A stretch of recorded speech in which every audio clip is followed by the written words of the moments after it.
everyone, to the A.D.D show, where we're not always right, but we're never wrong. I'm Mark. And I'm Hans, and today we have a special episode with Nate Fowler. If that name sounds familiar, it's because we've had him on here before. But today is MLB talk between Mark and Nate. So with that, how are we doing today, Mark? I'm doing good. When Nate suggested this, I was really excited. I know that we have some differences when it comes to baseball as far as our favorite teams and everything, but we also agree on a bunch. One thing we don't agree on is the steroids in the Hall of Fame, so that should be fun in a little while. But Nate, how you doing today?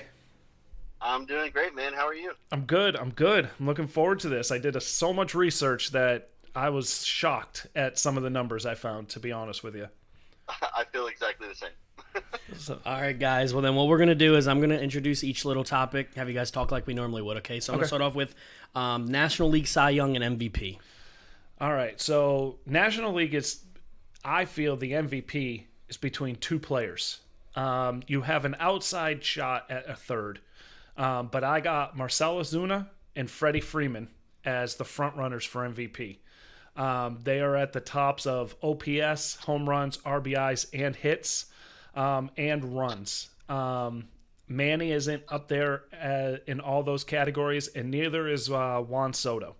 But those two are by far head and shoulders ahead of everybody else, in my opinion, for MVP in the National League. What do you think, Nate? I'm going to have to agree, which I hate doing with you, but and I really hate saying Freddie Freeman, is having such a great year because I cannot stand the Braves, but he's playing at a different level. I mean, he's had a great career. He was a Rookie of the Year. He's had, plenty of All-Star MVPs. But like you said, he's top of the line. He's got 23 doubles. He's got a 341 batting average. Yep. 2.9 WAR. He's got a 1.102 OPS, 53 RBIs.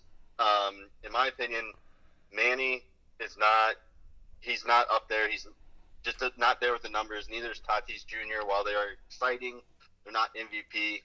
The only one that I'm going to argue a little bit for is Juan Soto. And I might be a homer because I'm a Nats fan, but I think if he doesn't miss that time for COVID, he blows everyone's numbers away. And he missed time for a false positive, which is even more frustrating. Yes. His OPS, in those games he missed, he has 20 less hits than Ozuna and Freeman. His RBIs are, again, 20 less. But I do have to agree, he's a special talent. And, has he even hit the legal drinking age yet? Yeah, he did after they won the World Series. Okay.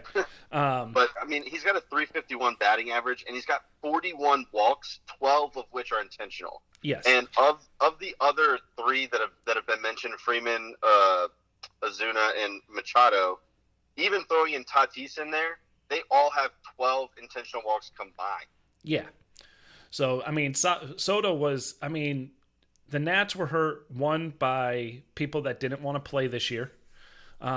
Two, injuries, which always happens, it seems, to the Nationals. But the Nationals also aren't a team that can win a sprint, in my opinion. They're built for the long haul. So this 60-game season, I didn't think they had a chance. I don't know if you felt any different, but I felt Atlanta, the Dodgers, the Padres, those teams were more built for a sprint than they were for the long haul. No, I completely agree. Like you said, the Nats getting hurt with pitching and all that just losing Strasburg, that's a MVP of the World Series last year, and you're losing him. Yes. Again. It's frustrating. Scherzer can't pitch every day. No. And in my opinion, he is by far the best pitcher in the National League. I don't even feel it's close. If I had a pitcher to win one game out of any pitcher in the National League, I'd probably even say possibly the American League, I'd pick Scherzer every time. Me too. He's just tenacious. He doesn't care who you are. He's going to look you in the eye and think, I'm better than you, and I'm going to strike you out. Yes. Now, so we pretty much agree on that. Now, I don't know if we'll agree on the Cy Young. Nate and I didn't talk before this to compare notes or anything, so this is all on the fly of the notes we've both taken separately. I've got Trevor Bauer or Yu Darvish. I was looking at all these numbers, WHIP, ERA, wins, strikeouts, and these two pitchers were by far better than any other pitcher in the National League. Bauer has a 1.73 ERA. He has 5 wins, 100 strikeouts, .79 WHIP in 73 innings. Darvish in 76 innings has a 2.01 ERA, 8 wins, 93 strikeouts, and a .96 WHIP. To be fair with the wins, I feel Darvish is on a much better team than Bauer. But I'm going to go in those two. I'm going to lean towards Bauer as being the Cy Young. I feel that he was a main part of why Cincinnati turned the corner and made the playoffs this year. Yeah, the NL, I agree. It comes down to those two. The only other one they would even consider would be DeGrom, but this was a slower year for him. The Mets weren't as successful as people thought they would be. The thing that I really like about Trevor Bauer is the 2 complete game shutouts. Yes. Everything else you mentioned, he only had 17 walks. He only gave up 9 home runs on the season. He only gave up 14 earned runs. And, that's through 73 innings. So, I like Darvish. And the one thing that I hate about when people try to compare pitchers is win-loss record. Win-loss record means nothing to me when it comes to pitchers. Especially in the NL where they don't hit, or in the AL where they don't hit. But this year, everybody had a DH. For me personally, I'm picking Trevor Bauer. I think he brings a lot to that team. He kind of was like a glue to get a lot of pieces that people thought were bad to come together. And I know he's a pitcher who only pitches once every 5 days, but he's a complete team player. He's a locker room guy. He's the first to call people out when he thinks that they're making mistakes. But on the field, production with him is just through the roof. A 1.73 ERA, 2.7 WAR. This dude is just he had a great season, and I think he deserves the Cy Young, in my opinion. Yes. Now, I'm looking up this guy's name because I keep wanting to call him Justin. But this is the American League Cy Young. I think by far is Bieber. Pitched for Cleveland. 77 innings, 1.63 ERA, 8 wins, 122 strikeouts, and a .87 WHIP. I didn't see any pitcher in the American League better than that. No, not even close. The AL was much easier, in my opinion, for both the MVP and the Cy Young. Yes. I think Bieber is undoubtedly the AL Cy Young, and if there was just the best pitcher in the MLB, it's him this year. Yes. Yeah. He, again, carried Cleveland all year. Cleveland was a train wreck for just the off-field things that they had to go through. And he really just carried that team. MVP, I'm assuming we're going to agree with Jose Abreu. Yeah. Joe Abreu. Who? Joe Abreu. Joe Abreu? Yeah. Okay. All right. He took that next step. For a couple years in the beginning, he had the potential. Everybody talked about him. This year, he took that step. And for fun, I decided to put his numbers this year against the best player in baseball by far, Mike Trout, this year. And he beat him in every single category. Every single category he beat him in, and some of them weren't even close. So he was first in RBIs, first in hits. He was fourth in average, fifth in OPS, second in home runs, and third in runs scored. And he is the main reason why that team was dangerous this year. And sad that they got knocked out by the A's, because I love these young teams. These young teams are so much fun to watch. And the way they've built these teams, and I'm talking San Diego, Atlanta, Chicago. There's a couple others. I'm thinking the Orioles are on the brink of that. I'm an Orioles fan, so I'm a homer, so I'm leaning more towards yes. But they built these teams, and they struggled for years building these teams. But these guys this young talent is really good, and Jose Abreu took that step this year. Joe Abreu, sorry. Yeah, I mean, dude he had 76 hits, a .617 slug percentage. I mean, he led the MLB in so many categories. He was second in the AL in WAR. I mean, this dude he was out of this world. And and this is something that I think isn't just a flash in the pan. This is a sustainable success that he's going to continue to have, and the White Sox are going to continue to have, because, like you said, all this young talent. What's happening with this young talent is they're not just taking a bunch of good young players and putting them on a team, which the Yankees have done forever. But remember, the Yankees won in the early 2000s, didn't do a lot for a while. Right. They made the playoffs, but didn't do anything. It's like the Dodgers. For a long time, they had so much talent, but they didn't gel. You watch these guys play together, and they're having fun on the field. Right. Well, a lot of them played in the minor leagues together. So yeah, and I think that Baltimore, I will agree. I mean, I grew up a Baltimore fan because the Nats weren't around. Mm-hmm. But my grandfather was a Senators fan. So when the team came back to D.C., my grandfather became a Nats fan again. And for a while, I kind of towed the fence on who do I want to root for, and then I ended up going with the Nats. But I think the Orioles are on the brink of something like this. It may not be next year, but I'm thinking probably in 2 to 3 years, they're going to be very, very good like they were in the late 2010s. Yes. And it's exciting. Like I don't know, Christian here has another question, so I don't want to go like off the rails on what we're doing here. But I'm going to let Christian ask the next question. But I'm also, just in case this question isn't asked, I want to go back to the young talent in the league. I'm going to address that question. That's Okay. one of them, if All you right. want to wait for that. Yeah, definitely. Okay. Definitely. All right. So next, gentlemen, what's your guys' feelings on the unwritten rules of baseball? For example, hitting a batter after he gets a home run, or the bat flip itself. I'm going to let Nate go on this one. I'm older than Nate, so these unwritten rules sometimes make more sense to me, but I want Nate to go first on a few of them. So, as most people who follow baseball, or even just casual fans, if you watch ESPN, you saw something happen this season that sparked this argument between, no offense, Mark, the old heads and the young heads. Mm-hmm. And what happened was Tatis Jr., who is an absolute baller, he hit a grand slam while up 7 on a 3-0 count, mind you. Yep.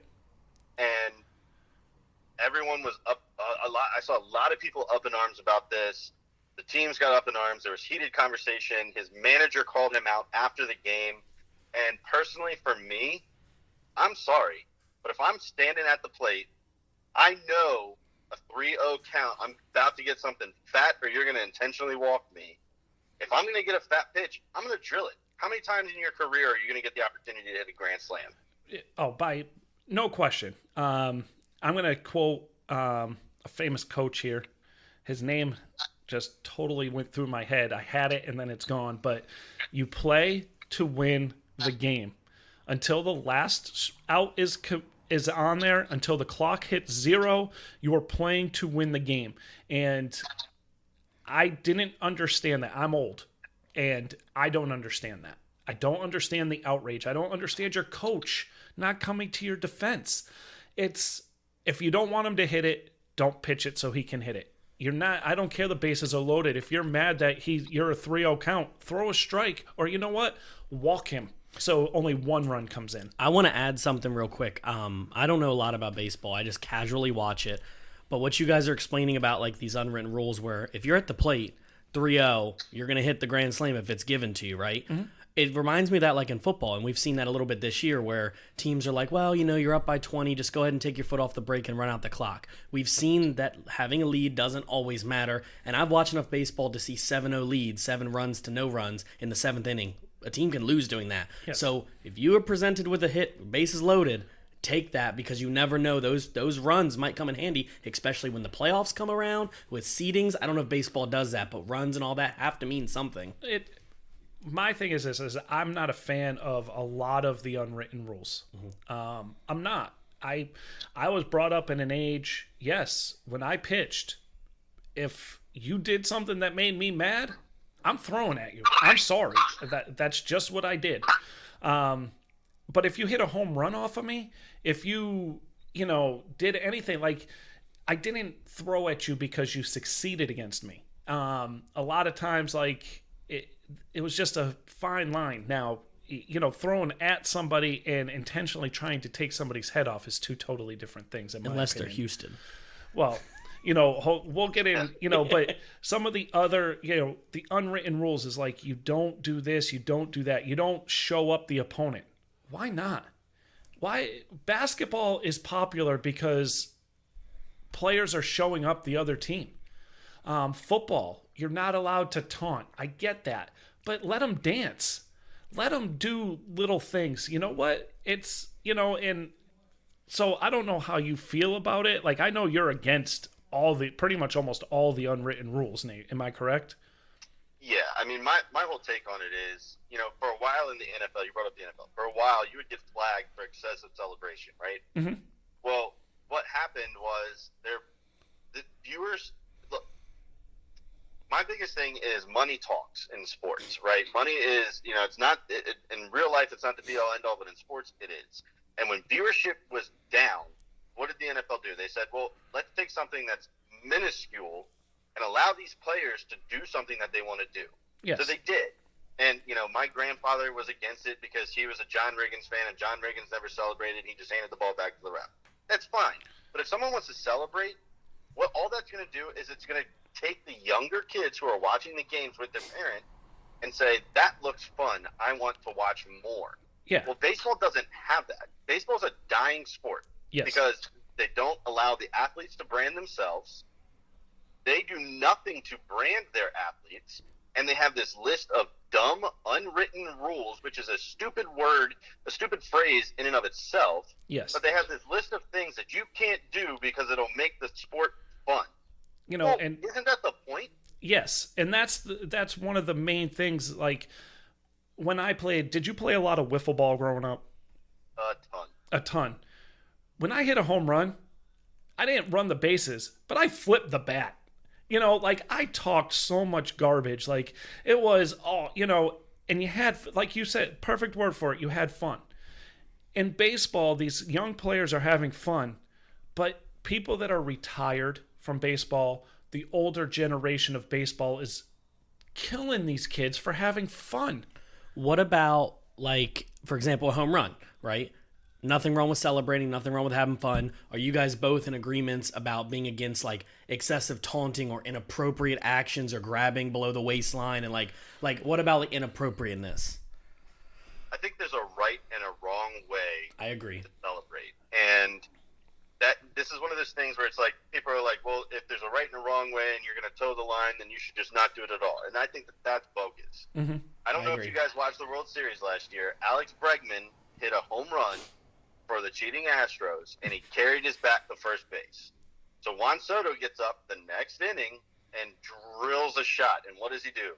Carries his bat to first base while staring him down. Yes. That, to me, is totally fine, because what that's saying is, look, you're going to bring it to the plate. Guess what? I am too, pal. Let's have fun. Let's make this a competition. Exactly. And as a former pitcher, now, I didn't go to the major leagues. I didn't go to the minor leagues. I didn't even go to college, okay, to pitch. But I pitched. I love pitching. I love watching pitchers. Pitchers are sensitive. They are way too sensitive. They give up a home run and a guy's cheering. Like, the Padres hit 2 different back-to-backs the other night in the playoffs and came back and beat St. Louis in a very good game. But every time, like, Tatis hit a home run, he flips the bat and he's John with his own bench. He's not John at the pitcher. He's not John at the other team. Machado comes up, hits a home run right after him. John at the bench, they're laughing. They're having fun. I'm all for it. I am all for it, because you know what? Nate is right.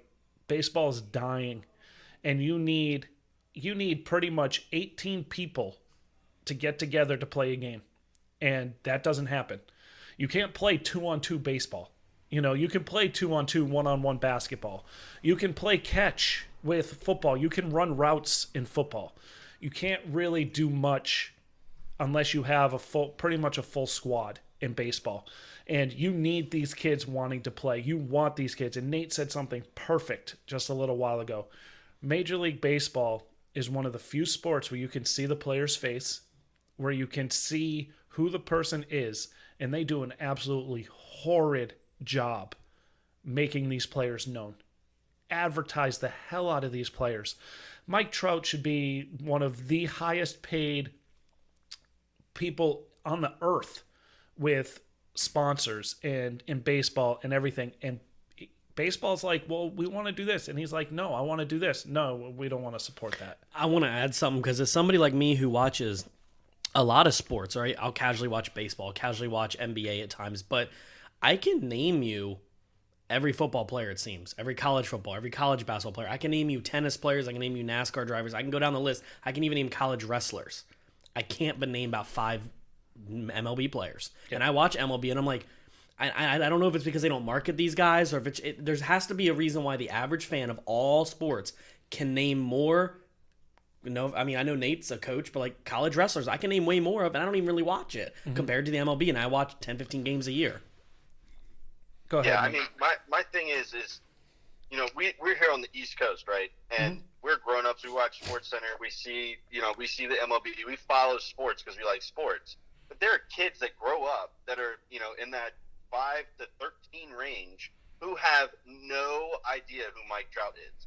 He is the hands-down best baseball player in the sport and has been for 8+ years. I mean, he's on like the LeBron level of baseball right now. This dude is plowing through the MLB, and people don't know his name or his face. They couldn't pick him out of a lineup. No. Why are you? Well, I mean, you're already, like I said, you're in a dying sport, and why are you going to limit yourself even more by not marketing and then throwing in these stupid things that you can and can't do but aren't written down anywhere? You're just supposed to adherently know them because you're playing the sport.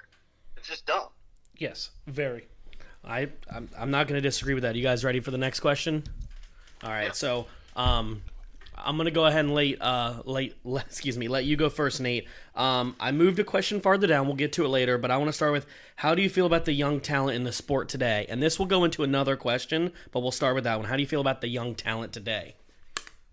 I mean, I think that there's a ton of young talent, but again, back to the marketing. If MLB doesn't market the young talent, then it's not going to matter. But when you have guys like, so Machado's been in the league for quite some time now, and he was a star in Baltimore. He goes to LA, has a good season there, but not great. And then he goes to a Padres team who has been horrid for years. But what did they do? San Diego built themselves right. They started building through the farm system. Now they have this young group of kids. I mean, they've got a kid who's going to be in my opinion, the rookie of the year in the NL. And you also still have Machado and Tatis, and then you have people in the Braves. I hate the Braves. I grew up in Florida, didn't like them there. I'm a Nats fan, don't like them now. But they have a lot of young, fun talent. Yes. There's young pitching who's good, like Bieber. You have Juan Soto with the Nationals. I mean, you have a team in Baltimore who didn't win but 20 games in a regular season, and they won more this year. I mean, there's just so much young, fun talent. Aaron Judge. I mean, that's one guy that they are marketing, and I think it's because he's a Yankee. Yes, but they are absolutely. marketing Aaron Judge. Everybody knows Aaron Judge. It also helps that he's 300 feet tall. Right. But I mean, you have Trey Turner with the Nationals. I mean, even a quiet star like Anthony Rendon. Right. There's a ton of talent in baseball right now, and I just want them to market it well so that people see these kids, because that's what they are. They're kids. I mean, the kid in Seattle, I can't remember his name off the top of my head, but dude's balling out, and he's like 19 years old. Yeah, and the young talent in baseball is exceptional. I can't tell you a time where I've seen it this good. And it's all come, but the problem I have for it is this. The Padres should be talked about more, okay? But you want to know what the one problem is? They're not a big market. And also, people don't like the way they play. They don't like the cocky, arrogant, bat flip and, joking around, laughing in the dugout, even when you're losing. You want to know something in baseball? I mean, Machado loved it. Machado was at his best when the Orioles were allowed to have fun. Okay. And then all of a sudden, the pie in the face at the end of games, that Adam Jones did wasn't allowed. This wasn't allowed. That wasn't allowed because ownership didn't want it. Okay. And then all of a sudden, Machado just stopped, and everybody said, oh, he doesn't care. Oh, he's lackluster. Look at this Dodger team where they're doing this, that, the other thing. Padres are better. Padres built their team better. Padres have no money like the Dodgers have. And I'm sick of hearing about the Yankees, the Red Sox, the Dodgers. Talk about the Braves more. I know I agree with Nate. I'm not a big fan of the Braves organization. It's just a personal thing. But talk about the Padres. Talk about the White Sox. Like, people should be excited about the White Sox because if you're baseball, that's how you want your teams built. You're going to struggle for a few years, just like the Astros. Yes, the Astros cheated to win World Series. I don't think they should have been allowed in this playoffs, to be completely honest with you. I think they should have been banned from this year's playoffs because that penalty, that is by far a huge thing to me, which I think we're going to get into if we have time. Cheating to me in baseball is one of the worst things you can do, and you should be held accountable for it forever. Okay? And I mean forever. And it is one of those things where I lost all respect for every single player on that team, except for Justin Verlander. I love Justin Verlander. I think he's a bulldog. I think he's great, and I will root for him wherever he goes, wherever he is. But they do an absolute horrid job. It's always the top teams. It's always the same teams year in and year out. Yes, they are. Red Sox sucked this year, but they were talked about more than the Padres. They were talked about more than the Orioles. They were talked about more than any team. And go ahead. I was going to say, Nate, if you want to say anything, I have a question I just came up with in my head that goes along with this, but I don't know if you had anything you wanted to finish off with, Mark, before I said it. I mean, just one to your point, Mark, about marketing, right? If you gave a 14-year-old kid who plays baseball a bracket of the MLB playoffs right now, 9 times out of 10, without seeing the records of the teams, they're going to pick the Yankees to beat Tampa because they don't know what Tampa has. Right. Tampa's got one of the best 1-2 punches in pitching in baseball, and no one knows about it because no one talks about it because Tampa sucked for a long time, and they have a crappy market. They can't get fans in the stands because the MLB won't let them market the way that they need to market. Yes. I mean, I'm a Washington football team fan, and people know this. For as bad as we've been, we're still one of the top 10 franchises in football because Dan Snyder does one thing right. He markets, and the NFL lets him market. Yeah. So that's going to go right into my next question, right? And I'm going to put the MLB on the same stage here as the NBA. Unlike the NFL, knowing that the NFL is probably the most popular sport in the United States, you hear about the Jacksonville Jaguars while you're in Seattle. You hear about Seattle while you're in Florida. You hear about every single team. With the MLB and with the NBA, all I hear about is Lakers, Celtics, right? Almost every year. Sometimes Miami, sometimes Golden State get in there because of a good year. Same thing with baseball. I hear about the Yankees, Boston, Dodgers over and over and over again. Now, does it have something, and this is just me rambling off, does it have anything to do with, you think of like a cap space situation where the rich keep getting richer, how some teams can't spend what other teams can? Would that even the playing field, or do you think that would numb down the talent and the MLB wants to keep at least 2 or 3 teams relevant to save their sport?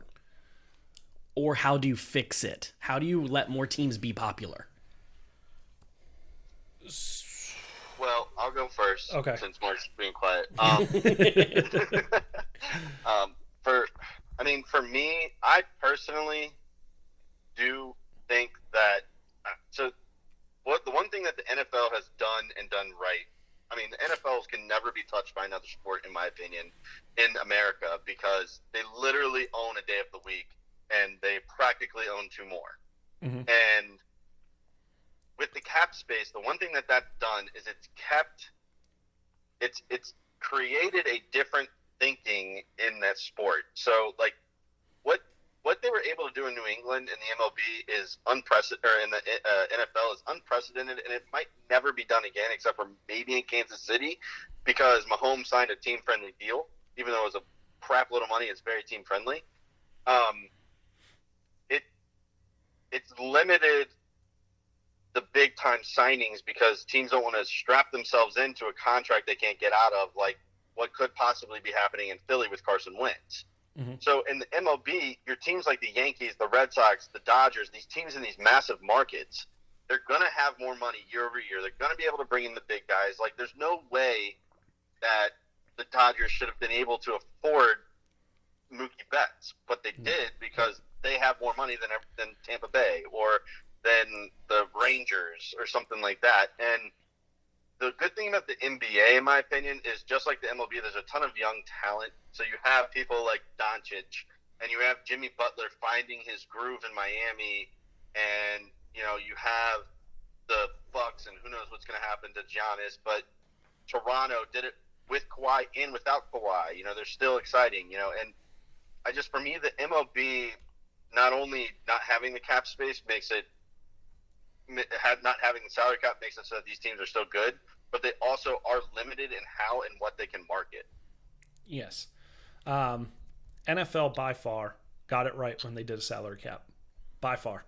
Because you can easily make up ground and the rich don't get richer. That's what I was mainly pointing to. Baseball has many flaws, in my opinion. The season is way too long. Absolutely. Okay. And especially a time where in the winter, there's nothing to do. So you watch football. It's cold. You watch football. Baseball is on. You're outside. People aren't watching. Shorten the season to make it more exciting.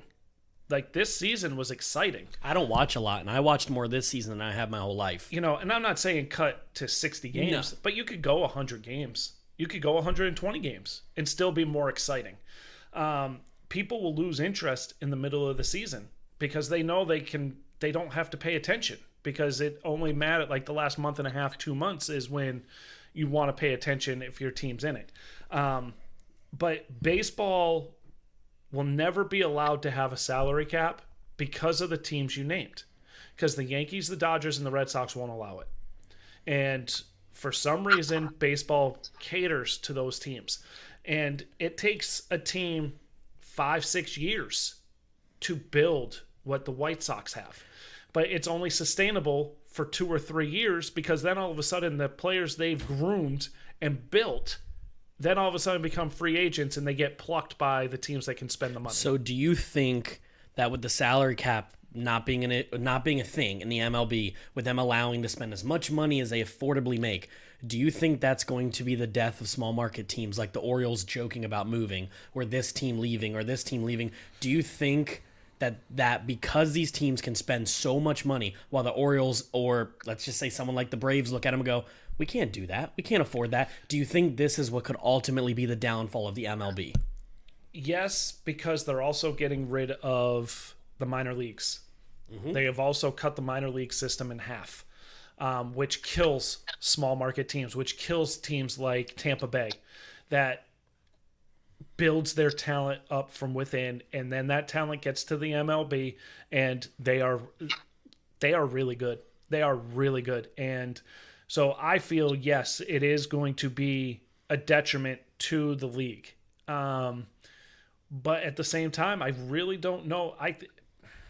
Baseball to me is arrogant.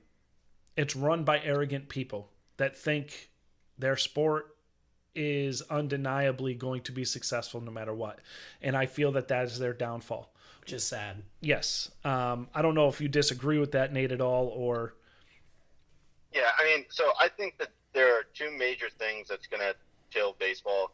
One is this exact thing, not having a salary cap, allowing the same teams. It's like, and Christian, I know you're a Cowboys fan, but you could go anywhere in the country and find somebody with a Cowboys gear, Cowboys hat. Absolutely. Same thing with the Yankees. You can go anywhere in the country and you're going to find Yankee stuff or Dodgers stuff. And even in Tampa, you find more Yankees hats than you do Tampa Bay hats. I was in the Caribbean islands and saw a dude with a New York Yankees jersey on. I was like, "You like the Yankees?" He's like, "Never watched them, just love the colors." But that's what I'm saying. You're in the islands. Yeah. And people know the jersey because they always see it. Yes. So I think that's going to be a major downfall for the MLB, and not marketing to the younger crowd. They're still marketing to the old heads, which is fine. But look, everybody's got a lifespan, and they're going to run out at some point. And these young guys, my generation and younger, we want to see more scoring. Yes. And juicing the baseball was one of the smartest things they could have done. Yes. Smartest things they could have done. You know, now coming from pitchers more strategic even. Yes. And I'm a pitcher, and I believe that is the greatest chess match in sports. A pitcher versus a hitter. It is one of the hardest things to do in sports, which is to hit a baseball. It's a hell of a mental game between the two of them. You know, but I love watching that chess match. And I know people want to see home runs or anything, but I think that it's more exciting to see a double and then a single and then, you know, push the runs here and there. I have a quick question for Nate, if you don't mind, Christian. You do you. This is y'all's podcast. This is a 3-sport question, but it's the same thing for all 3 sports. So, my opinion, baseball, hockey, and basketball all suffer from the same thing. The season is way too long, and the postseason is way too long. Do you agree or disagree with that? I 100% agree. I mean, every game in the NFL holds so much weight. You know, if you lose an early game, like San Francisco dropping an egg, even with the backups to Philly, is going to royally hurt them because they're sitting at 2-2 in a tough division. Yes. But you have 80. I mean, the Nationals were 19-31 and made the World Series and won it. In no sport should that happen. Right. I mean, I agree, and I think that is also what, like, the strike shortened season in the NBA a while back. I'm talking a while ago. That was in the late 90s, right? Late 90s, early 2000s. Yep. It was a strike shortened season. The Spurs won the championship, but that regular season carried so much weight, and it was so much fun to watch. Where every game mattered more than usual. Whereas in baseball, a couple days off, you're like, this dude's injured, he'll be back. This COVID season, if you lost anybody for injury, it mattered. Yes. And that's what I saw different. Juan Soto. Yeah, exactly. Yep. And so I do feel that that's how the NFL owns sports and why they are going to be so much better than every other league for a very, very long time is because every game counts. You play. Well, think about this. It's you wait 7 to 8 days every week for your team's game. There's a build-up every day. You know, the sports talk radio, they do it every sports talk radio does it the same. Whether it's Team 980, 106.7 The Fan, 105.7 The Fan. It's always Monday, they break down the game, what happened. Tuesday, they go around the league. Wednesday, they talk to the team that they're going to play, someone from that market. Thursday, they're building it up, and Friday, it's Football Friday. They talk about their favorite games of the week and all this. It's a constant build-up to a product. Yes. Whereas in the NBA, the NHL, and the MLB, your team could play 3 games in a week. Yeah. Who has time for that when you've got kids or you've got a job or you have a life? Time to watch it. Right. Well, I remember last year looking at an Orioles schedule, and my work sells them. What doesn't sell them, we give them out for free, and even the Shorebirds, the minor league affiliate. And I counted like 6 days off in 120 days straight. I was like, how can you market that? Like, how can you expect if you did 1 or 2 games a week, shorten the season, your stadium will be more filled. Like when it comes to Orioles, opening day, Nationals, or opening day, fully packed. Maybe game 2, fully packed. Then nothing till the playoffs. So it's like, if you want to get that money, I feel like should shorten the season and fill them stadiums up. Yes. And, I mean, the NFL, they've done something that even growing up, I didn't think. Nate said it. Monday through Friday is a set schedule when the NFL's in session. But then when the NFL's not in session, you talk about your team needs. You talk about free agency. You talk about the draft. You talk about this. And then after the draft, you talk about what your team needs to do to get better this year. It's a year-round sport. That's the thing. That only plays a few months out of the year. We talk about the NFL after it's over. When baseball's done, you don't talk about it till baseball starts. It's September, October, November, December. January. You Then got February, the first weekend of first February. weekend. So you got 5 months in a week, and you talk about it for 12 months. And that is just genius, in my opinion. So I just didn't know if you agreed with me on those other sports being way too long. Yeah, 100%. Okay. All right, so I'm going to go ahead and get to I have 2 questions left. The last one I'm going to save for the end because I feel like that's going to be the good one to end the show. But next, I know we're jumping a few games here. Who do you both have in your World Series game facing off in a couple weeks? Who's your AL team, your NL team in the World Series, and who do you think's winning it? Who do we want, or who do we think's winning it? Who do we think? Okay. Not who you want. You could do who you want to, whatever. Just what you think is going to happen. Okay. My dream matchup is the Padres versus Tampa Bay. That's my dream matchup this year. I think it's the best offense versus the best pitching staff. But I am going right now. Wow. Right now, I'm going the A's versus the Braves. That's who I think is going to be in the World Series. And I see the Braves winning it. What about you, Nate? Mark, I don't know what we've both been drinking, but apparently we're drinking the same Kool-Aid. I think if I had to put money down on who I think is going to make and win the World Series, you got A's, Braves win it. My thing, I would love to see the Padres in the World Series. I think it would be absolutely incredible. I think it would bring new viewers to the sport that don't watch baseball. Mm-hmm. I really do not want to see Houston or the Yankees in the World Series. I'm fine with Tampa or Oakland. I love Oakland. I love those bright green jerseys. I love the way they play. They play smash mouth. They'll talk trash to you. They don't care. Mm-hmm. I think the Marlins, in my opinion, their manager deserves Manager of the Year for what he did with that team. And how he had to do it because of COVID. With how many games they had to play in a row. Yeah, I mean, it's just, in my opinion, the Marlins go from one of the worst teams laughing stocks, talking about moving the team, to making the playoffs. I was impressed with them. They definitely do not have enough to beat Atlanta. And I really don't want to see the Dodgers win, to be honest with you. I mean, Clayton Kershaw is one of the greatest regular season pitchers of all time, but he's Peyton Manning. He can put up all the numbers and then never win you a championship. Yep. Yeah. And now I will say though, this shortened season, he's not tired, so he could be dangerous. He's looking very, very good, and they have a sneaky good offense. But I think if Houston even wins another game in this playoff series, I'm borderline ready to not watch the rest of the series. Yes. If Houston beats the A's or makes it to the World Series, I'm not watching the World Series. I'm really not. I'm not watching any game. I don't care who wins. It's, in my opinion, it's a sham. I'm almost to the point where if they win the World Series or make the World Series, I might not watch next year. I'm just going to... absolute disgrace to the sport what they have done and are allowed to do. Yes. I want to add something because you guys are making a lot of sense. Like I said, I don't watch a lot of baseball, but I think from what I've read, and when it comes to I'm just going to jump real quick to NCAA basketball type stuff, the fact that popular teams cheat or do some scandalous stuff and they don't get held accountable... And I was the first to agree with you when I saw this happen with Houston, the sign stuff. Mm-hmm. I think me and you were in the car talking about it. I said, the fact that they can even field a team this year is beyond me. The fact that they didn't get 4 or 5 years of playoffs taken away. You know what I mean? Like other sports, you're banned from the playoffs or banned from a bowl game for a couple years or the NCAA tournament.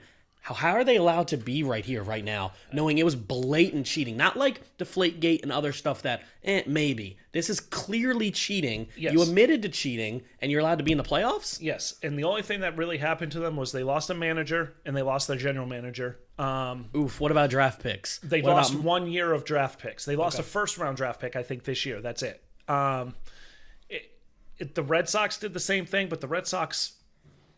I think the Red Sox did the right thing this year by sucking. And I don't think they did it I think they technically did it on purpose, to be honest with you. Like, with the amount that they traded away and who they didn't allow to play this year. I feel the Red Sox did the smart thing. They took the pressure off themselves where nobody's talking about them doing the same exact thing that Houston did. To this day, I still don't feel any admission of guilt from Houston. Nothing. I could not be happier that the Nationals beat those cheating bastards in their stadium to win a World Series. Yes.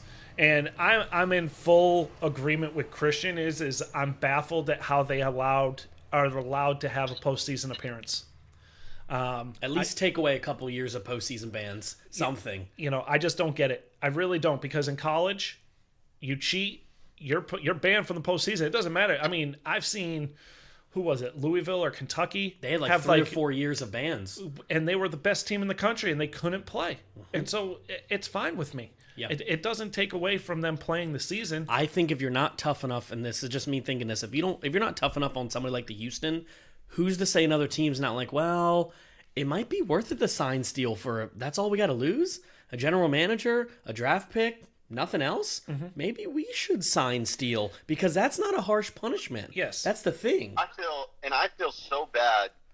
As much as I don't like the Dodgers, I feel bad for them in the sense that team that lost to Houston was the best team that they've had. Yes. Like, Clayton Kershaw put it all on the table, and it tarnished him more than anything else, because he got lit up in that series. Yes. And how much of that is him and how much of that is them banging on trash cans? Right. Because if he closes that World Series out, he's going down as one of the greats of all time. Yes. But now you put him at the back end of that top 10. He's in the back end. He's not. Yeah. He's not one of the goats. Now, one thing, and I think this is going to piggyback into Christian's last question. Baseball does this, okay? Baseball turns a blind eye to everything until it's brought into light, okay? And I mean that in every aspect. Baseball knew about this. Baseball knew what was going on. And they didn't do anything until a player said, you know what? I'm sick of this crap. I am putting it all out there. And you know what happened? That player was vilified for ratting out the Astros and then everything. And then all of a sudden people were like, oh, it went that far? Okay, that guy was smart. And steroid era, baseball knew what was going on. Viewership was up. They pushed Mark McGwire and Sammy Sosa in our faces to make it so baseball was more relevant and more exciting. And then all of a sudden it was, whoa, you guys were cheating?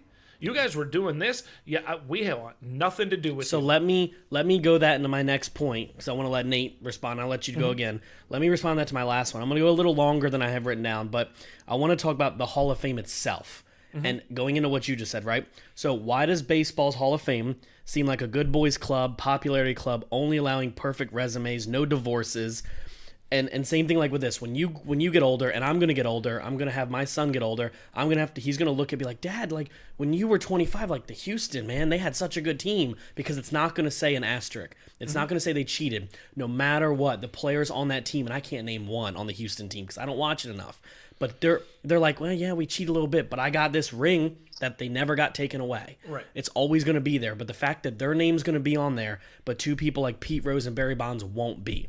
My point is, why does it seem like the MLB is not fair to people who cheat, which Pete Rose may have cheated, Barry Bonds may have cheated, but they weren't the only ones doing it. But the fact that you don't allow your best home run hitter and your best singles hitter of all time not in the Hall of Fame, what does that tell your fans who want to play in the future?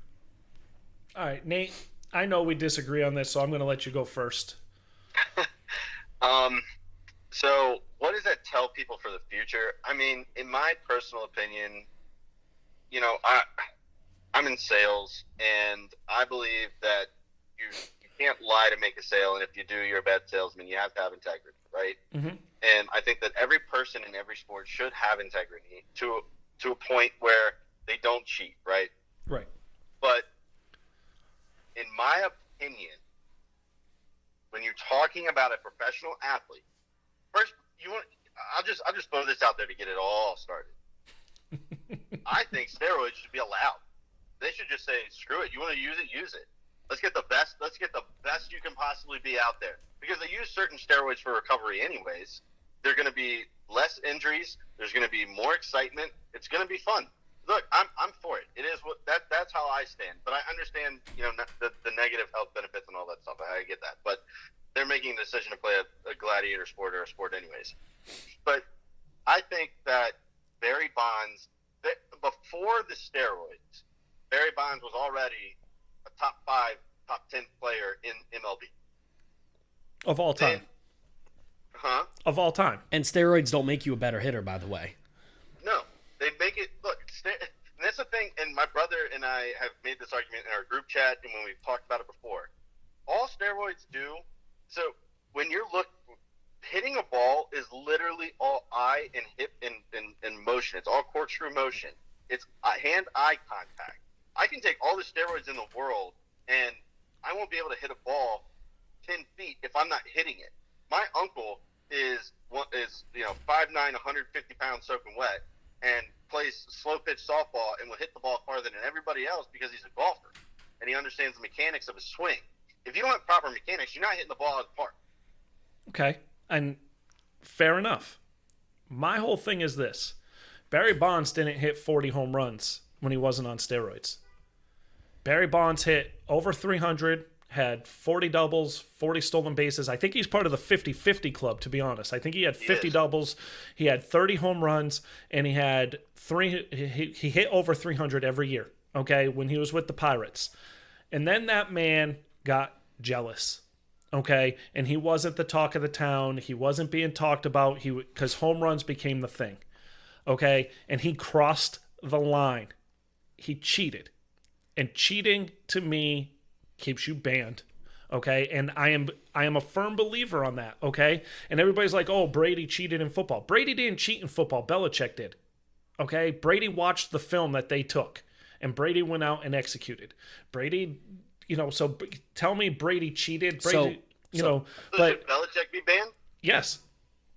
If it is, you're nuts. If it is absolutely, positively proven that he cheated the game to win more than just one game, if he was a consistent cheater, yes, I don't feel he should be in the Hall of Fame. Can I ask this before Nate goes? This is just coming from, like I said, somebody who doesn't know a lot about baseball. There are more people Barry Bonds played with that are in the Hall of Fame that also did stories. It's just, why is he the one left out? Because he got caught. Okay, he got caught. And my whole thing is this. McGuire's never going to make the Hall of Fame. He should, but he won't. Sosa won't make the Hall of Fame. Clemens won't make the Hall of Fame.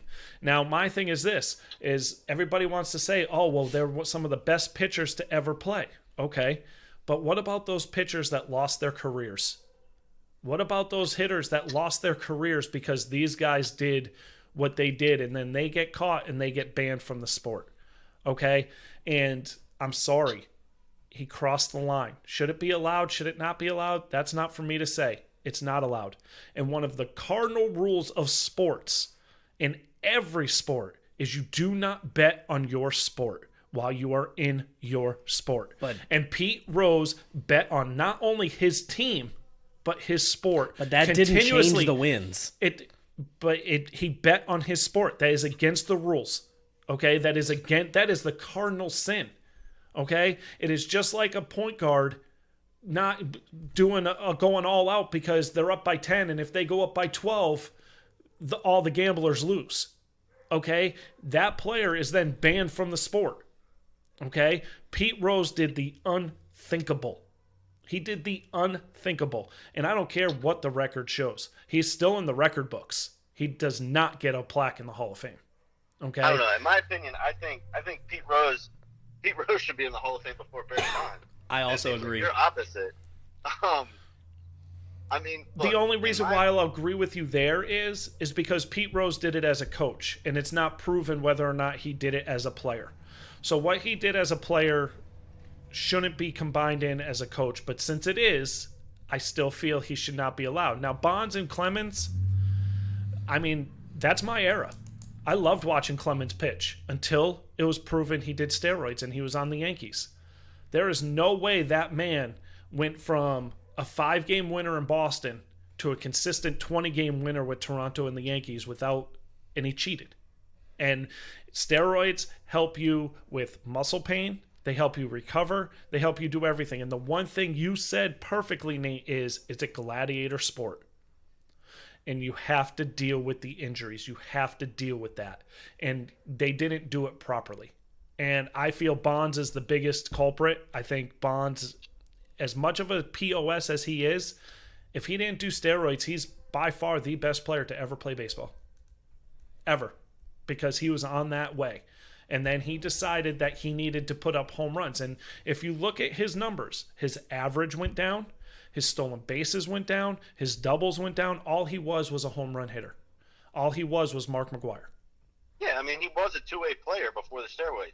Yes. And I understand all of that. But to say that his, what is it, 762 home runs don't mean jack because he was taking steroids and he shouldn't be in the Hall of Fame as the greatest home run hitter of all time. All he did was take a perfect swing mechanic, which he had, which you've said, because he would have been the greatest of all time in your opinion. He had one of the most perfect, when you talk about textbook mechanics for hitting a baseball, he had it. And all he did was say, hey, I'm just going to hit a little farther. If he had a crap swing and then started taking steroids, he would still have a crap swing. He still had to make contact with the ball to hit the home run. And put the ball in play. And there's still or what did that, not the steroids. And there's still a chance that even without his steroid use, with the numbers he had before the steroids, there's a chance he still leads the MLB on home runs. No. You don't think so? Not even close. Okay. Not even close. Not even close. He wouldn't even. I don't even think he would have come close to 500. He would have been probably top 10 to 15. Yeah, which is fine. But that's it's just I understand the argument to let him in. Okay, I really do. And maybe this is one of the unwritten rules that I agree with. Is you just don't cheat your sport. You just don't cheat your sport. One of my favorite players of all time was Greg Maddux. That man could barely throw 85 miles an hour, and he was unhittable. Okay, and he consistently won year in and year out in the steroid era and didn't have the urge to do it. Okay, and so I'm sorry, I can't get on board. If they make it in, I'm not going to be mad. I'm really not. I see a trend where they are going to make it in because their numbers keep going up year in and year out. So I see a trend where both Clemens and Bonds are going to make it in. And I don't believe in people say asterisks. I don't believe in the asterisks. I don't believe in they made it, but we have to put this up there just to make it. No, if they make it, they make it. There shouldn't be an asterisk. No, and I agree with that. And I 100% agree with that. You either make it or you don't. There's no asterisk. And I think that both Clemens and Bonds will make it. And, it's a shame that Pete Rose is never going to be in there because he is one of the greatest baseball players of all time. Yes. But in my opinion, right, and and I'm not trying to use this as an argument as to why Bonds should be in the Hall of Fame, but the steroid era saved baseball. Yes. And that was one of the things that I said about baseball knowing people are cheating. Okay? And I find it very hypocritical. So here I go. Okay? I find it very hypocritical that reporters, that owners, that people in baseball are all of a sudden all high and mighty about these guys cheating. Every single reporter that votes for the Hall of Fame knew Bonds and Clemens were cheating. They knew they were doing steroids, and they didn't say a damn thing about it. And to now have a holier-than-now view on it is wrong. And, excuse me, and voting for the Baseball Hall of Fame is a crock of crap anyways. The fact that Tony Gwynn, Cal Ripken, and I can name numerous others, weren't unanimous decisions, and the only unanimous vote ever was Mariano Rivera, is a crock of crap. I 100% agree. And so the Baseball Hall of Fame to me is really just weird. So let me ask this because I don't know, and I know we're getting close to our time here. How does baseball vote on the Hall of Fame? I don't know how most sports do. Is it based on reporters, coaches? Baseball writers. Baseball writers. Yes. Why do you think they should poll fans? Have fans vote for who? No. Okay. This is just me asking from a dumb perspective. I don't know. Football has a committee. Okay. And everybody else, I believe every other sport is writers. And they have like a panel. And I think basketball is the same way, where it's all the writers and old writers and everything like that. Baseball is all writers, and that's why people say things will be different in a few years, because all the old school writers that remember Barry Bonds and a little bit of Pete Rose are dying off and or retiring, where they don't have that vote anymore. It's flawed. The voting for the Hall of Fame is flawed in baseball. It's flawed because you have players that won't, like Ted Williams. I'll use Ted Williams as an example because, and I know I'm going way back here, and I never saw him live, but Ted Williams wasn't voted for unanimously or even close to unanimously because he was an asshole. Yeah. And he hated reporters, and he was a dick. So they didn't like him. So they didn't vote for him. Has nothing to do whether you're like Bonds. There are reporters that say, I don't care about steroids. The dude was an ass, and I'm not going to vote for him. He wouldn't give me a story, so I'm not voting for him. See, I think where I'm different, I think me and Nate may agree, part of this younger crowd is like, I don't care how ignorant you were. T.O., for example, other players I can go on and on that are ignorant, that are all going to be Hall of Famers. I don't care how you were. How were you on the field? Yes. And I can understand, and that's... Go ahead. I mean, yeah, and I agree exactly with what you said, because holding someone like T.O. out of the NFL Hall of Fame for as many years as they did, just because he was an ass, is more asinine than anything he did. Unless you are a complete, you have domestic violence or, multiple gun charges, you've served time in prison, you fight dogs, anything like that, what you say, you could call every reporter a dick. That shouldn't change if you get in the Hall of Fame or not. And no. I think personally, like what they're doing with the NBA All-Star and the Pro Bowl and the NFL by allowing fans to vote, and you can vote 300 times, it's watering down those statistics. You used to being back in the 80s in the NFL, like Anthony Munoz, for example, with the Bengals, being to that many Pro Bowls meant something, and it was legitimate. Yes. Whereas nowadays it's not, and it's the same thing with the MLB and the NBA.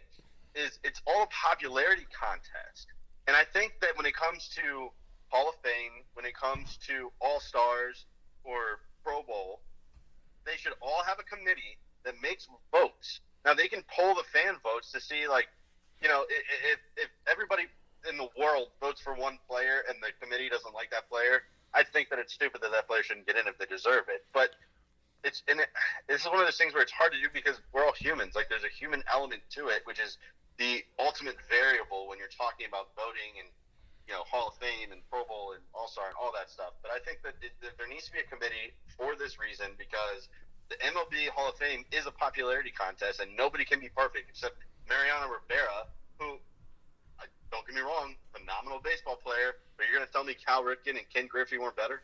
Right. And now we're going to wrap it up now. To piggyback on what you guys said, I am the biggest T.O. hater. But here's the thing. The reason why I will never have him on my squad, but it doesn't take away from how good he was. Does that make sense? So he deserves to be in the Hall of Fame. He deserves to be in the Hall of Fame, but I don't want him on my team. And he's statistically the second best wide receiver of all time. Yes. So it doesn't take, just because I don't want him on my team because I think he's a locker room cancer, has nothing to do with the fact that he's a Hall of Fame player. So that's where I think people have to change, like you said, how they vote. You have to, you just got to look at it on paper. You can't look at technically the person. You can't. You have to look at it on paper of what they did. And that is what I think baseball has to change. But as far as that goes, Nate, I had a lot of fun today. This was an absolute blast. I had fun, and I wasn't even talking a whole lot. This was fun. I learned a lot. Yep, and I'm looking forward to the playoffs. I really hope San Diego makes it. And other than that, I know we're going to have you on again for football picks soon. So, make sure you get ready. Yeah, I got some redeeming to do there. All right, bud. It was All right, nice man. talking to you again. Thanks, guys. All right. See you, bud. Bye. See ya. Well, that was fun, man. Yeah. Like I said, I enjoyed being the little moderator guy here. I learned a lot about baseball, but There you go. I knew you guys were gonna have fun with that. I knew you've been itching to talk baseball with Nate. Yes. So Yeah. So it was fun. It was fun. It was a good time. Unless we have something else going on this week, we'll be back on Thursday, downloading Friday, Yep. going week 5 picks. As of right now, we do not have a guest, Yep. But I'm sure we'll find somebody. we will. And I think today's Monday, right? So Yes. when you're hearing this, it'll still be Monday. We'll try to get this up today, and I hope everybody who listens has a great rest of your Monday. All right, have a good one. See you guys.